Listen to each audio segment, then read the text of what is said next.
তো hi friends, দেখো আজকে বিকেলে আমরা চলে এসেছি দাদুদের বাগানে। এখানে দেখো এই যে কড়াইশুটির গাছ হয়েছে, আর এই যে এদিকে ছোটো ছোটো বিম কড়াইয়ের গাছ হয়েছে, যেগুলো এখনও বড় হয়নি।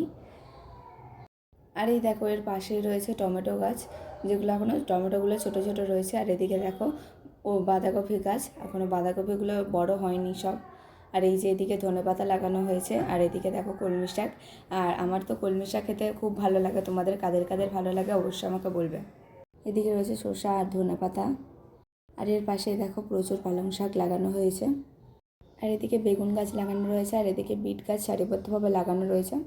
আর এই পাশে রয়েছে গাজর, আর এদিকে ফুলকপির গাছ লাগানো হয়েছে সারিবদ্ধভাবে। তারপর এদিকে রয়েছে ওলকপি, এদিকে প্রচুর ওলকপিও হয়েছে, তার মধ্যে কয়েকটা বড় হয়েছে, আমি তুলছিলাম ওলকপি গাছ। আর এদিকে দেখো কত ওলকপির গাছ, আর এদিকে দেখো সারিবদ্ধভাবে বেগুন গাছ লাগানো রয়েছে। বেগুনগুলো এখনও ছোট আছে। এই বাগানটা হচ্ছে আমার দাদুদের, দিদার বাবা এই বাগানটাতে অনেক সবজি চাষ করেছে, যেগুলো তোমাদের সাথে আজকে আমি শেয়ার করলাম। এই দেখো বাগানটার চারিদিকটা, আর এই যেদিকে করলা গাছও রয়েছে কয়েকটা। আর এদিকে দেখো পুঁই শাক লাগানো হয়েছে। তো দেখো তোমাদের সাথে কথা বলতে বলতে পুরো বাগানটা ঘোরা হয়ে গেল, আর অনেক সবজিও তুলেছি। আর এদিকে রয়েছে সর্ষে গাছ, আর এই যে আমার সাথে অনুও এসেছিলো। তো চলো আজকে বাড়ি যাওয়া যাক। এই যে দিদা ব্যাগে করে সবজি নিয়ে যাচ্ছে। তো যাওয়ার পথে দিদার বাবার সাথে দেখা হলো।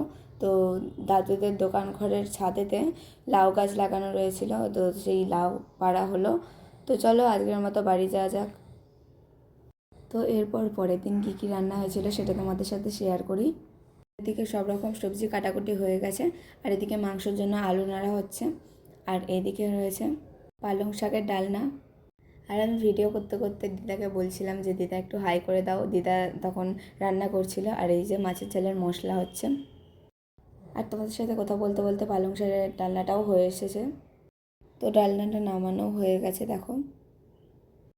আর এরপর মাংসের জন্য মশলা তৈরি করা হচ্ছিল, আর এদিকে মাংস ম্যারিনেট করা হচ্ছিল।